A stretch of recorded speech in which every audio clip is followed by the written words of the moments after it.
Kabar bahagia datang dari Championship Division. Oxford United memastikan diri bertahan untuk musim depan berkat kemenangan krusial atas Sunderland.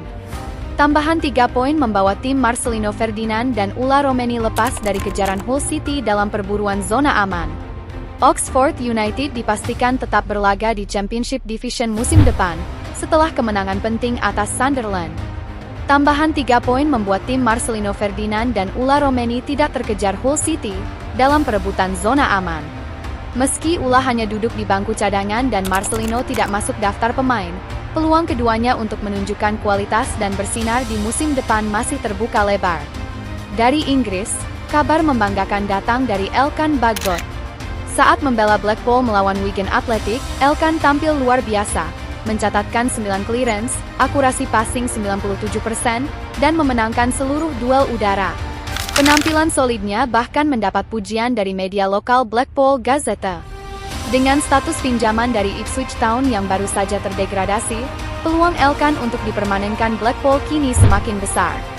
Di sisi lain, Elkan Bagot terus menunjukkan performa impresif bersama Blackpool. Saat menghadapi Wigan Athletic, bek muda ini mencatatkan 9 clearance, akurasi passing 97%, dan memenangkan seluruh duel udara yang dihadapinya. Penampilan solid Elkan bahkan mendapat pujian dari media lokal Blackpool Gazette, yang menyebutnya tampil kokoh di lini pertahanan.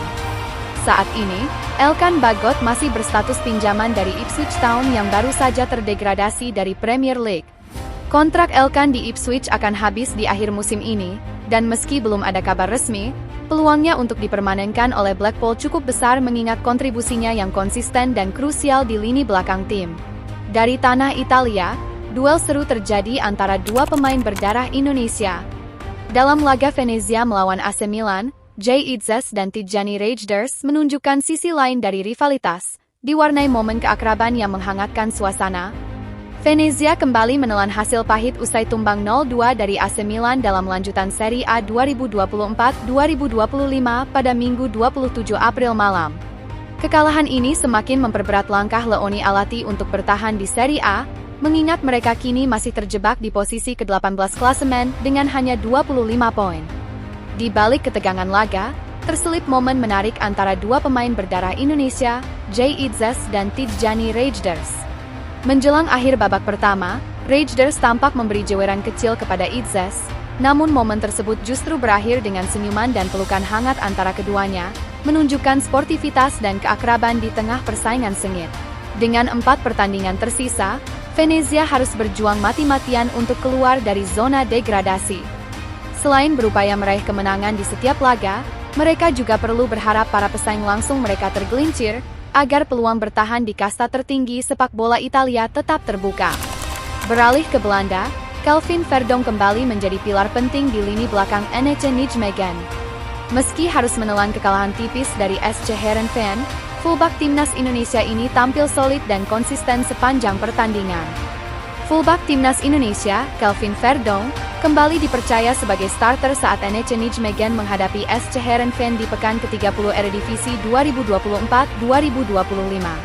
Sayangnya, NEC harus menyerah 0-1 dalam laga yang berlangsung di AB Lenstra Stadion, Minggu 27 April malam waktu Indonesia Barat.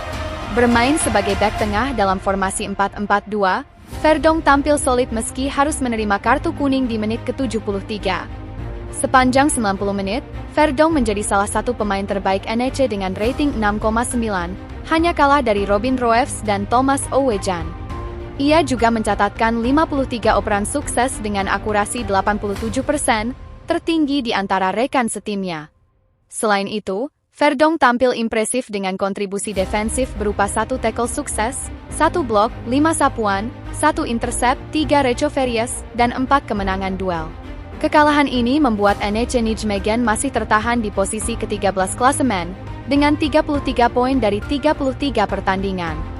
Kelvin Verdonk, yang kini sudah tampil 31 kali musim ini dengan koleksi 1 gol, 1 assist, dan 7 kartu kuning, akan kembali memimpin pertahanan NEC saat mereka menjamu Willem II pada pekan ke-31 di Gopher Stadion, 3 Mei 2025 mendatang.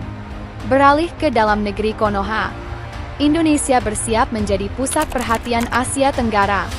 Garuda Muda akan berlaga di Piala AFF U23 2025 sebagai tuan rumah. Dipimpin pelatih anyar asal Belanda, Gerald van den Borg, harapan besar disematkan kepada timnas U23 untuk mengulang kejayaan 2019 lalu. 2 stadion megah sudah disiapkan, dan undian grup akan berlangsung pada 30 Mei mendatang di Jakarta. Indonesia akan menjadi tuan rumah Piala AFF U23 2025 yang akan berlangsung pada 15 hingga 31 Juli mendatang. Ini menjadi peluang emas bagi Garuda Muda untuk mengulang kesuksesan setelah sebelumnya sempat meraih gelar juara pada 2019. Meski PSSI belum resmi menetapkan venue, 2 stadion megah, yakni Stadion Utama Gelora Bung Karno di Jakarta dan Stadion Patriot Candrabaga di Bekasi, sudah disiapkan untuk menyambut turnamen ini. Di bawah komando pelatih anyar asal Belanda, Gerald van den Borg, harapan besar disematkan kepada timnas U23 Indonesia untuk mencetak prestasi terbaik. Selain sebagai ajang perebutan supremasi kawasan, Piala AFF U23 ini juga menjadi pemanasan penting bagi van den Borg dan skuadnya sebelum menghadapi kualifikasi Piala Asia U23 2026 dan SEA Games 2025. Sejauh ini, Vietnam masih menjadi negara tersukses di turnamen ini dengan 2 gelar, sedangkan Indonesia baru 1 kali juara. Sebanyak 12 negara anggota AFF akan ambil bagian dalam turnamen ini, dengan proses undian grup dijadwalkan berlangsung di Jakarta pada 30 Mei 2025. Penunjukan Indonesia sebagai tuan rumah diharapkan menjadi dorongan tambahan bagi Garuda Muda untuk tampil maksimal dan mengangkat kembali kejayaan di level U23. Kabar besar dari tanah air, Persib Bandung semakin dekat dengan gelar back-to-back Liga 1. Hanya butuh 4 poin lagi untuk memastikan gelar juara. Namun di tengah euforia, Bobotoh harus menerima kabar menyedihkan. Ciro Alves resmi berpamitan dari Persib. Kini, muncul nama Sadil Ramdhani dan Febri Haryadi sebagai calon pengganti, dengan harapan besar di pundak mereka. Persib Bandung semakin dekat dengan gelar back-to-back juara Liga 1 setelah kemenangan atas PSS Sleman, dan kini hanya membutuhkan 4 poin lagi untuk mengunci trofi. Namun, di tengah euforia tersebut, Bobotoh harus menerima kabar mengejutkan. Ciro Alves resmi berpamitan dari klub untuk musim depan, seperti diumumkan lewat akun Instagram pribadinya.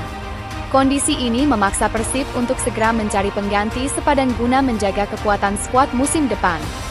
Nama Sadil Ramdhani pun mencuat sebagai calon suksesor Ciro Alves.